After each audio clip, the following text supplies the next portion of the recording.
Hello friends. Hello, good morning दोस्तों। आप सभी का स्वागत है एक बार फिर से पीके चावत ऑनलाइन नॉलेज यूट्यूब क्लास में। आज हम बहुत ही एक अच्छे टॉपिक के ऊपर डिस्कस करने वाले हैं, हाइडेटिफॉर्म मॉल, जो आपको स्क्रीन पर दिख रहा होगा।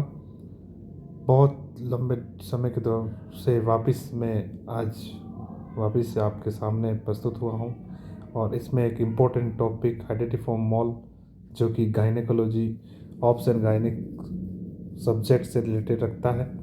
हाइडेटिफॉर्म मॉल बहुत ही इम्पोर्टेंट टॉपिक है, जिससे हर एक एग्ज़ाम में ऐसा कोई एग्ज़ाम उठा लीजिए, ऐसा कोई पेपर उठा लीजिए जिसमें हाइडेटिफॉर्म मॉल के ऊपर कोई क्वेश्चन नहीं आया हो या इससे रिलेटेड कोई चीज़ें नहीं पूछी हुई हो। मोस्ट ऑफ एग्ज़ाम में अगर एम जैसे एग्ज़ाम अगर है तो वहाँ पे आपको इस तरह के क्वेश्चन देखने को मिलेगा। ठीक है, तो इस टॉपिक पे अपन डिस्कस करेंगे कुछ क्वेश्चंस। पहले अगर वो क्वेश्चन आपको नहीं समझ में आते हैं तो अपन हाइडेटिफॉर्म मॉल के बारे में या उससे रिलेटेड जो भी चीज़ें आएगी उसके बारे में अपन समझने की कोशिश करते हैं। तो अभी स्टार्ट करते हैं अपना पहला क्वेश्चन, जो कि आपकी स्क्रीन पे आप देख पा रहे होंगे।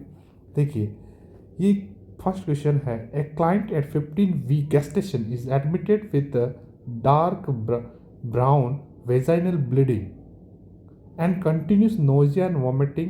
Her blood pressure is 142 by 98 and fundal height is 90 centimeter. The nurse should prepare to do which of following? Question क्या कह रहा है यहाँ पर देखिए, प्रेगनेंसी कितने वीक की है? प्रेगनेंसी जो है वो 15 वीक की प्रेगनेंसी है। ठीक है, तो और उसकी गेस्टेशन के दौरान क्या हो रहा है, वेजाइनली जो डिस्चार्ज हो रहा है वो कितना हो रहा है, कैसा हो रहा है, ब्राउन वेजाइनल डिस्चार्ज। ये अपने को कहाँ पे देखने को मिलता है, हाइडेटिफॉर्म मॉल जो कंडीशन होती है, हाइडेटिफॉर्म मॉल जो कंडीशन है उसमें ये देखने को मिलता है। And continuous nausea and vomiting, nausea और वोमिटिंग भी हो रहा है। तो हर ब्लड प्रेशर इज़ 142 बाई 90, मतलब यहाँ पर गेस्टेशनल हाइपरटेंशन जैसी कंडीशन भी। गेस्टेशनल हाइपरटेंशन वैसे कब कहा होता है, जब प्रेगनेंसी 20 से 24 हफ्ते की हो जाती है उसके टाइम में या उसके बाद जब ब्लड प्रेशर बढ़ने लगता है, तो ये गेस्टेशनल हाइपरटेंशन के अंदर आता है। लेकिन अगर 20 हफ्ते से पहले अगर हाइपरटेंशन होने लग जाए तो ये कंडीशन किसकी होती है, हाइडेटिफॉर्म मॉल वाली कंडीशन के अंदर ये देखने को मिलता है।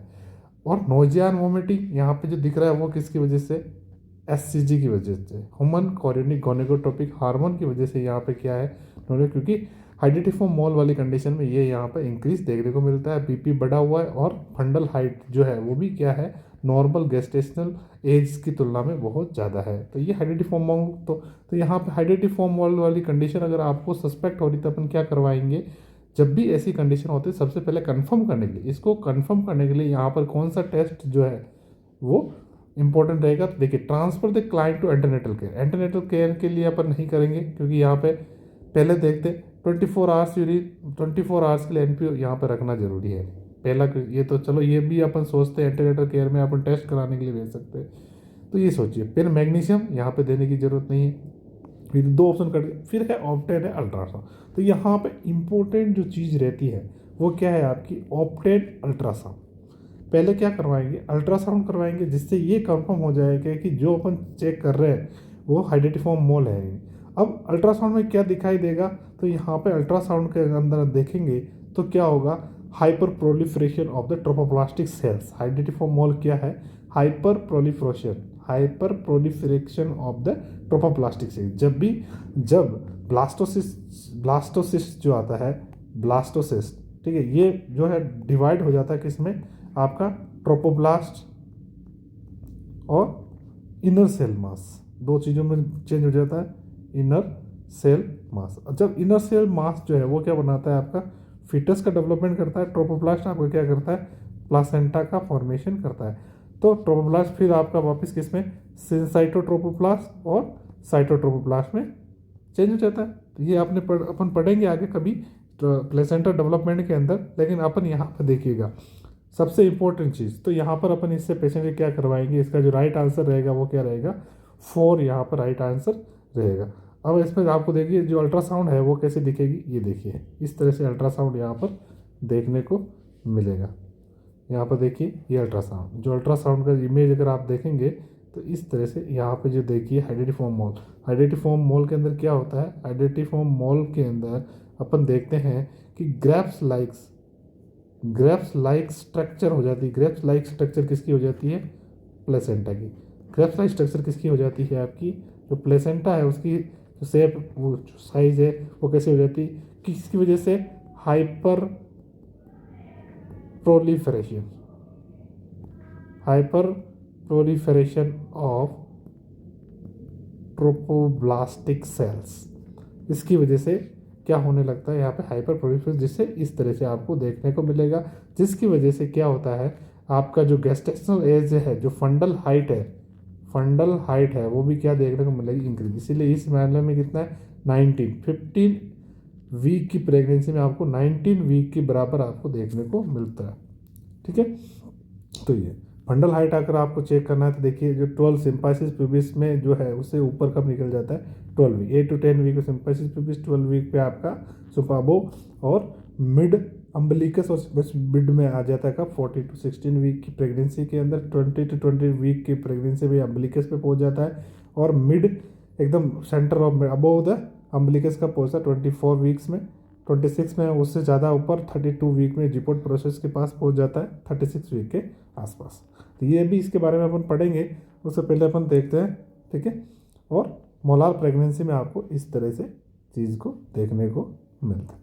अब मोलार प्रेगनेंसी जो है अपन ने सबसे देखा, यहाँ पे हाइडेटिफॉर्म मॉल जो है, हाइडेटिफॉर्म मॉल जो कंडीशन पैदा हुई है, हाइडेटिफॉर्म मॉल। ठीक है, तो ये क्या है, इसके बारे में थोड़ा सा समझ लेते हैं। ये क्या है, कंडीशन क्या है, तो हाइडेटिफॉर्म मॉल कंडीशन क्या है, hyper proliferation of trophoblastic cells. Trophoblastic cell का क्या होने लगता है, हाइपर प्रोलिफिकेशन होता है यहाँ पर। तो इसके अंदर कौन सा साइन एंड सिम्टम अपने को देखने को मिलता है, यहाँ पर बिफोर 20 वीक या 24 वीक आपको क्या देखने को मिलेगा, hyper tension, gestational hyper tension देखने को मिलेगा। फंडल हाइट जो है वो क्या होगी, यहाँ पर इंक्रीज देखने को मिलेगा। और सबसे बड़ी बात, जो 20 वीक के बाद क्या होने लगता है, 20 वीक के बाद एससीजी का लेवल डिक्रीज होने लगता है। लेकिन इस कंडीशन में क्या देखने को मिलेगा, हाइडेटिफॉर्म मॉल, यहाँ से क्वेश्चन पूछा गया है, एससीजी का लेवल कौन सी कंडीशन में हाइपर देखने को मिलता है, तो हाइडेटिफॉर्म मॉल कंडीशन के अंदर आपको एससीजी का लेवल जो है वो क्या देखने को मिलेगा, इंक्रीज देखने को मिलता है। ठीक है, और यहाँ पे ब्लड प्रेशर हाई होता है। जब यहाँ से भी एक क्वेश्चन पूछा जाता है, अगर बिफोर 20 वीक अगर हो रहा है तो मोलार प्रेगनेंसी, और अगर आफ्टर 20 वीक से अगर ज़्यादा 20 वीक या 20 वीक के बाद अगर बीपी बढ़ता है तो गैस्ट्रेशनल हाइपरटेंशन, और गैस्ट्रेशनल हाइपरटेंशन के साथ साथ अगर यहाँ पर प्रोटीन यूरिया भी देखने को मिल जाए, गैस्ट्रेशनल हाइपरटेंशन बीपी मतलब ज़्यादा, बीपी 140/90, किससे ज़्यादा, 140/90 से ज़्यादा इंक्रीज, और आपका साथ में प्रोटीन यूरिया देखने को मिलता है, तो ये प्री एक्लिम्शिया वाली कंडीशन कहलाती है। अगर बीपी 160/98 से भी ज़्यादा होने लगता है, तो 110 से भी ज़्यादा, तो इसको बोलते हैं सीवियर प्री एक्लिम्शिया। और प्री एक्लिम्शिया के साथ साथ अगर आपको seizure, gestational hypertension, proteinuria, और उसके साथ साथ अगर आपको क्या देखने को मिल जाए, सीजर, ये वाली कंडीशन भी अगर है तो उसको क्या बोलते हैं अपन, एक्लेम्शिया। ये भी अपन आगे पढ़ेंगे। अभी थोड़ा सा अपन देखिए, यहाँ पे क्वेश्चन देख लिया। ठीक है, तो समझ में आया आपको, यही साइन एंड सिम्टम अपन यहाँ पर देखने को मिलता है। ठीक है, ये साइन एंड सिम्टम में आपने जो भी पढ़ा, 24 वीक से पहले हाइपरटेंशन, ब्राउन कलर, ये भी याद रखें, यहाँ पर एक इम्पोर्टेंट चीज़ है, ब्राउन कलर का क्या देखने को मिलेगा, वेजाइनल डिस्चार्ज, ब्राउन या प्योन जूस कलर आपको यहाँ पर क्या देखने को मिलता है, वेजाइनल डिस्चार्ज। यहाँ पर क्या देखने को मिलेगा, ब्लीडिंग, सारा जो ब्लड है वो किस में, वाटर में चेंज हो जाएगा। तो यहाँ पर मदर में क्या देखने को मिलेगा, पानी ज़्यादा बढ़ जाएगा, ब्लड टूटने लग जाएगा, तो उस कंडीशन में यहाँ पर एनीमिया देखने को मिलेगा। फिटल, बहुत ज़्यादा पानी, तो फिटल हार्ट साउंड भी यहाँ पे सुनने को नहीं मिलेगा। अगर फिटल पार्शियल है तो वहाँ पे फिटल की जो टोन है, जो जितनी साउंड आनी चाहिए उतनी साउंड नहीं आएगी, क्योंकि पानी की वजह से वो जो साउंड है, वो टोन है, वो कैसे हो जाएगी, एब्सेंस हो जाएगी। और हाइड्रोपिक वेसल्स या फिर आपके ग्रैप्स लाइक जो स्ट्रक्चर्स है, ग्रैप्स लाइक स्ट्रक्चर आपको वेजाइना से बाहर निकलती हुई देखने को मिलेगी, वेजाइना से बाहर देखती हुई देखने को मिलेगी इस तरह की स्ट्रक्चर, ठीक है। और यहाँ पे यूट्राइन एनलार्जमेंट जो है वो गेस्टेशनल एज की एक्सपेक्टेड की तुलना में क्या देखने को मिलेगा, हाई देखने को मिलेगा। और एससीजी का लेवल यहाँ पे क्या होगा, एससीजी का लेवल हाई। और यहाँ पे एक चीज़ और है, हाइपोथायरॉयडिज्म वाली कंडीशन भी यहाँ पे देखने को मिल सकती है, या फिर अगर किसी पेशेंट हाइपोथायरॉयडिज्म वाली कंडीशन है तो भी वो ट्रिगर करता है। हाइडेटिफॉर्म मोल जो डिजीज़ है, हाइडेटिफॉर्म मोल जो डिजीज़ है वो, इसका कोई एक्चुअल कोज अभी तक किसी को पता नहीं चला है कि एक्चुअल कोज इसका ये हो सकता है। लेकिन कुछ ऐसी रिसर्च देखी गई है जो ये रिसर्च जो है, ऐसे ऐसी प्रेगनेंसी जो कोई क्लोमिफेन ऐसा देखा गया है, जो मेडिसिन क्लोमिफेन मेडिसिन जो आती है, जो क्या करती है, ओवुलेशन को क्या करती है, बढ़ाती है। ओवुलेशन को बढ़ाने वाली कोई मेडिसिन लेता है क्लोमिफेन, तो उसकी वजह से भी हाइडेटिफॉर्म मोल देखने को मिलता है। ये एक साइड इफ़ेक्ट है क्लोमिफेन का। या फिर कुछ ये एक कैंसरस कंडीशन होती है। यहाँ पर क्या है, गेस्टेशनल हाइपरट्रोफी जो है, ठीक है। अगर हाइडेटिफॉर्म मोल वाली कंडीशन में, अगर इसके लिए जो ट्रीटमेंट क्या होता है, क्या करना पड़ता है, डीएनसी करना होता है, डायलेशन एंड कर्टेज करते हैं। अगर इससे अगर प्रेगनेंसी ज़्यादा वीक्स की है तो अपने को क्या करना पड़ेगा, हिस्टेक्टोमी करना पड़ेगा, हिस्टेक्टोमी करना पड़ेगा यहाँ पर, ठीक है। अगर ब्लीडिंग ज़्यादा है तो यहाँ पर हिस्टेक्टोमी करने की ज़रूरत पड़ सकती है, ठीक है। नेक्स्ट क्वेश्चन, अब देखिएगा next question. After dilation and curettage to evacuate a molar pregnancy, assessing the client for sign and symptom of which of following would be most important। अगर जब पेशेंट को हाइडेटिफॉर्म मोल आइडेंटिफाई हो गया, ultrasound किया, क्या किया आपने, अल्ट्रासाउंड किया, तो ठीक है, यूएसजी कर दिया, यूएसजी से आपको क्या आइडेंटिफाई हो गया कि भाई इसको क्या है, मोलार प्रेगनेंसी है, हाइडेटिफॉर्म मोल कंडीशन हो गई है। तब इसका जो ट्रीटमेंट क्या होता है, सबसे पहले जो डीएनसी। अगर डीएनसी कैसे करते हैं, डायलेट एंड कॉर्टेज करता है। पहले क्या होता है, पहले अपन क्या करते हैं, जो इंटरनल ऑस होता है इसको क्या करते हैं, डायलेट करते हैं। और फिर अपन इंस्ट्रूमेंट की सहायता से अपन क्या करते हैं, क्यूरेट करके, मतलब क्यूरेट मतलब उसको क्या करते हैं, खुरच के अपन क्या करते हैं, जो भी प्रेगनेंसी का प्रोडक्ट है उसको अपन बाहर निकाल देते हैं। जब ये प्रेग्नेंट प्रोडक्ट जो है बाहर निकाल देते हैं तो अपन कौन से, उसके होने के बाद नर्स कौन से साइन एंड सिम्टम असेस करेगी, जो मोस्ट इंपॉर्टेंट है। बात क्या है यहाँ पर, मोस्ट यूरिनरी ट्रैक्ट इन्फेक्शन, ये जो होता है वो तो कि जैसे होते हैं बाद 24 से 48 घंटे के बाद अगर फोलिश लगा हुआ है तो उस कंडीशन में ये चीज़ देखने को मिलता है। बाकी ये नॉर्मल दिन में अपने को देखने को नहीं मिलेगा, तो ये तो ऑप्शन हल है। अब यहाँ पे हेमरेज, कर्टेज किया है, कर्टेज खुरचा है तो कोई ब्लड वेसल्स या फिर कोई पार्ट भी रप्चर हो सकता है, ठीक है। अगर तो ये रप्चर हो गया तो उसकी वजह से ब्लीडिंग होगी, तो ब्लीडिंग होने की कंडीशन को अपन क्या कहते हैं, हेमरेज। तो यहाँ पर ये ऑप्शन अभी तक अपने लिए क्या है, राइट मान सकते हैं। लेकिन अपन दूसरे ऑप्शन पे देखते हैं तो एब्डोमिनल डिस्टेंशन, यहाँ पर प्रोडक्ट जो भी था, जो भी मोलार प्रेगनेंसी थी वो अपन ने बाहर निकाल दिया, तो उससे क्या होगा, प्रेगनेंसी का जो पार्ट है वो तो बाहर निकाल ही दिया, तो एब्डोमिनल डिस्टेंस होने के चांसेस है ही नहीं, तो ये भी गलत हो गया। कोरियो एमनोनाइटिस, एमनियोटिक मेम्ब्रेन, जो कोरियन की एमनियोटिक मेम्ब्रेन है उसके अंदर इन्फ्लामेशन, जब आपने पूरा प्रोडक्ट निकाल दिया तो इन्फ्लामेशन होने का चांसेस तो बाद में रहेगा ही नहीं। तो मोस्ट अपना जो बचा कौन सा ऑप्शन रहेगा, हेमरेज। तो यहाँ पर हेमरेज जो क्या है, अपना जो आंसर रहेगा, ठीक है, direction and curettage. Next third question अपन देखते हैं। When preparing a multigravida client, who has undergone evacuation of the hydatidiform mole, उसका क्या कर दिया है, डीएनसी कर दिया है, ठीक है, डीएनसी कर दिया है, mole for discharge. The nurse explain the need for follow-up care, उसको कब फॉलोअप केयर की जरूरत पड़ेगी। The nurse determine that the client understand the instruction when she say that she is risk of developing which of following. Nurse ने उसको अच्छे से समझा दिया कि हाइडेटिफॉर्म मोल होता है और उसके बाद क्या क्या कॉम्प्लिकेशन हो सकते हैं, क्या फॉलोअप की कब जरूरत पड़ सकती है, सब चीज़ समझा दिया।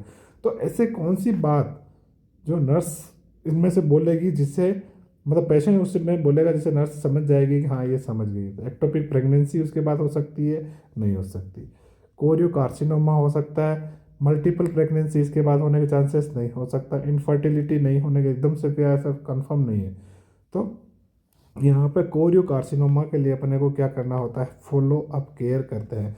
जब भी किसी पेशेंट का मोलार प्रेगनेंसी होती है, हाइडेटिफॉर्म मॉल कंडीशन होती है। ये बात ध्यान रखिएगा भाइयों दोस्तों, हाइडेटिफॉर्म मॉल कंडीशन जब भी होती है तो डीएनसी कर देने के बाद 1 से 2 साल तक आपको बच्चे के बारे में सोचना ही नहीं है, बच्चे के लिए सोचना ही नहीं है। ठीक है, 1 साल तक तो बिल्कुल एससीजी का लेवल यहाँ पर मॉनिटर किया जाता है। एससीजी के लेवल को क्या किया जाता है, मॉनिटर किया जाता है। क्यों, अगर एससीजी का लेवल अगर कंटिन्यू 1 साल से ज़्यादा, 1 साल से 1 ईयर से 1 ईयर से 1 ईयर से भी अगर 1 साल के से भी एससीजी का लेवल अगर इंक्रीज हो रहा है तो वो कौन सी कंडीशन को बताएगा, कोरियो कार्सिनोमा कंडीशन को दिखाएगा। यहाँ पे राइट आंसर आपका ये रहेगा, कोरियो कार्सिनोमा। और इसके लिए एससीजी का लेवल 6 मंथ तक एवरी मंथ क्या करना पड़ेगा, फॉलोअप करना पड़ेगा। एवरी मंथ आपको ब्लड टेस्ट करवाना होगा। ब्लड टेस्ट के अंदर क्या करवाया जाता है, एससीजी का लेवल, एससीजी का लेवल चेक किया जाता है 6 मंथ तक एवरी मंथ। और फिर उसके बाद जो बचे, जो कितने मंथ बच गए, 6 मंथ, 6 मंथ में आपको एवरी 2 मंथ के अंदर आपको क्या आना पड़ेगा, ब्लड टेस्ट करवाना पड़ेगा एससीजी का। अगर एससीजी का लेवल डिक्रीज हो जाता है, अगर एससीजी का लेवल धीरे धीरे डिक्लाइन होने लग जाता है 42 वीक्स, 42 वीक्स तक तो ये क्या रहता है, 42 डेज तक तो क्या रहेगा आपका यहाँ पर एससीजी का लेवल क्या रहेगा, डीएनसी के बाद भी इंक्रीज रहेगा। लेकिन उसके बाद धीरे धीरे ग्रेजुअली क्या होने लग जाएगा, डिक्रीज। तो एससीजी का लेवल डीएनसी करने के बाद भी कितने दिन तक हाई हाई लेवल पर रहता है, तो 42 डेज के बाद तक भी हाई लेवल पर रहता है। और दूसरा क्वेश्चन, जो पहला क्वेश्चन आपका ये हो गया। फर्स्ट क्वेश्चन की बात करें तो देखिए पहला क्वेश्चन यहाँ पे क्या है, एससीजी का जो लेवल है, एससीजी का जो लेवल है हाइडेटिफॉर्म मॉल कंडीशन के अंदर डीएनसी करने के बाद हाई कितने दिन तक रहता है, तो 42 डेज तक ये हाई रहता है। पहली बात, यहाँ पर कितने फॉलोअप केयर करनी पड़े, तो एवरी मंथ आपको क्या करना पड़ेगा, फॉलोअप केयर किया जाता है। किसके लिए, ब्लड टेस्ट। और ब्लड टेस्ट में किसका कराते हैं, एससीजी का टाइटर करवाते हैं एवरी मंथ फॉर 6 मंथ तक। फिर आपको एवरी 2 मंथ बाद जो बचे रिमेनिंग 1 ईयर तक जो बचे मंथ्स है उसमें आपको क्या करवाना, ब्लड टेस्ट करवाते हैं एससीजी का। तो टोटल 6+3 मतलब 9 बार ब्लड टेस्ट करवाएंगे 1 साल के अंदर। अपन 9 बार क्या करवाएंगे, 9 टाइम अपन एससीजी का टेस्ट करवाएंगे। अगर एससीजी का जो टेस्ट करवाया वो 9वें टाइम में अगर एकदम डिक्रीज हो गया तो इसका मतलब आप संतुष्ट हो सकते हो कि हाँ मेरी मोलार प्रेगनेंसी थी और वो मोलार प्रेगनेंसी में कोई कार्सिनोमा नहीं था, किसी टाइप का कैंसर नहीं था। ये कैंसरस कंडीशन टाइप का होता है, इसीलिए एससीजी चेक करना ज़रूरी होता है। ठीक है, क्योंकि ओवर ग्रोथ होती है। जो ओवर ग्रोथ किस में देखने को मिलती है, ओवर ग्रोथ हमेशा कैंसर कंडीशन में देखने को मिलती है। तो यहाँ पर एससीजी ये कोरियो कार्सिनोमा नहीं है, इसको चेक करने के लिए 1 साल तक अपन क्या करते हैं, एससीजी का लेवल चेक करते हैं। अगर तब एससीजी का लेवल अगर नॉर्मल आ जाता है तो आदमी यह सोच सकता है कि मैं आगे बच्चा पैदा करने की प्लानिंग कर सकते हैं। तो इसकी वजह से अपन क्या चेक करेंगे, यहाँ पर कोरियो कार्सिनोमा के लिए फॉलोअप केयर के लिए बात कर रहा है।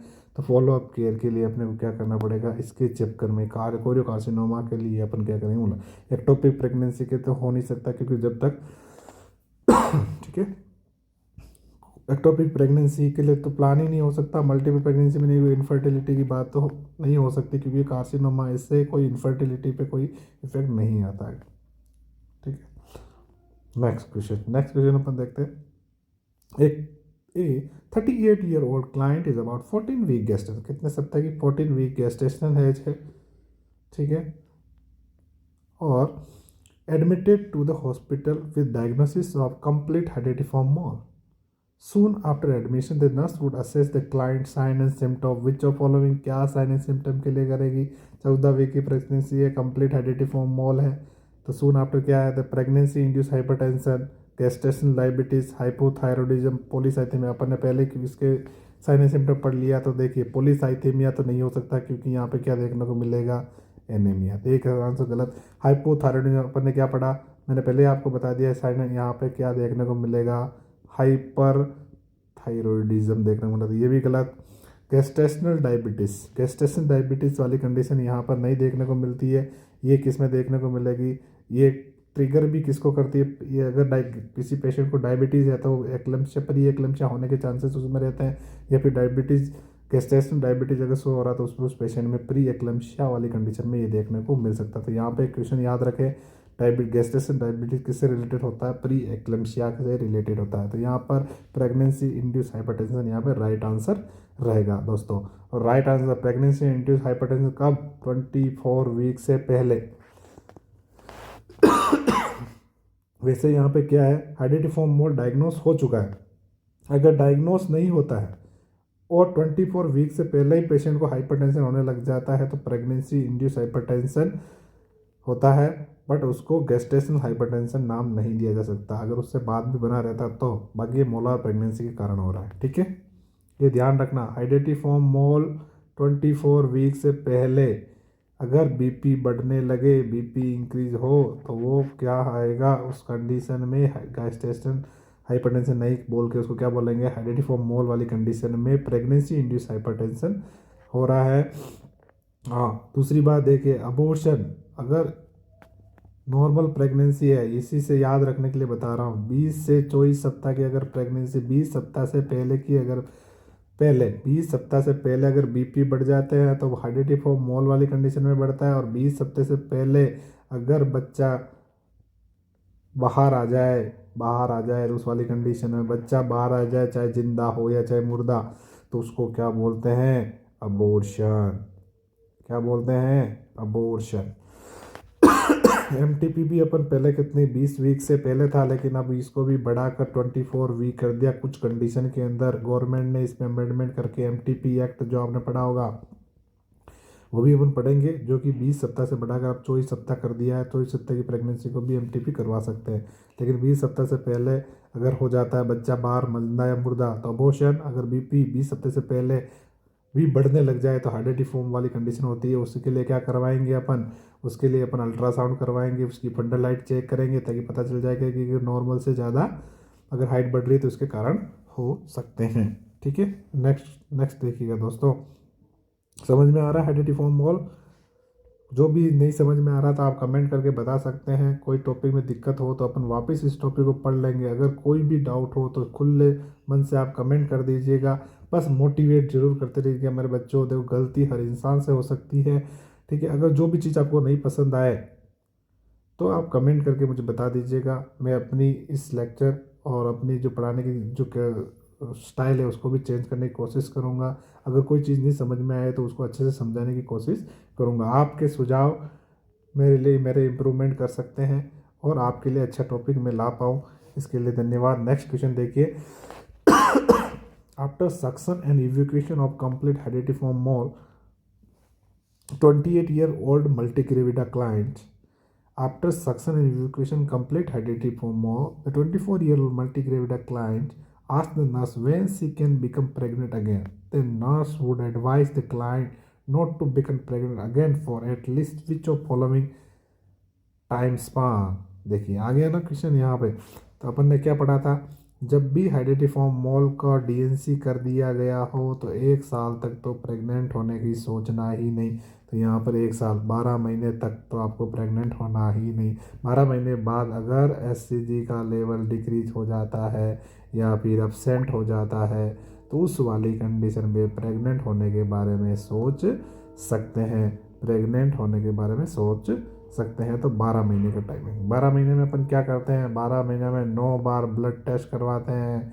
9 बार ब्लड टेस्ट करवाते हैं किसके लिए, एससीजी के लिए, ठीक है। पहले 6 महीने तक ये हर महीने, एवरी मंथ, 6 मंथ में, और बचे हुए 6 मंथ में अपन एवरी 2 मंथ, ठीक है। नेक्स्ट, तो थैंक यू। ये था अपना लास्ट 5 क्वेश्चन। इस 5 क्वेश्चन के अंदर आपको हेरिडिटी आई होप कि हेरिडिटी मोल के बारे में आपको समझ में आया होगा। अगर किसी प्रकार का डाउट है तो अपन उसको वापस पूरा टॉपिक वाइज पढ़ेंगे, ठीक है। टॉपिक वाइज अपन पढ़ने की कोशिश करेंगे। अभी जो क्वेश्चन है कहाँ कहाँ से क्वेश्चन बन सकते हैं, किस तरह से क्वेश्चन बनते हैं, वो आपको एक दिमाग में आइडिया आया होगा कि किस तरह से क्वेश्चन पूछे जा सकते हैं। ठीक है, थैंक यू सो मच।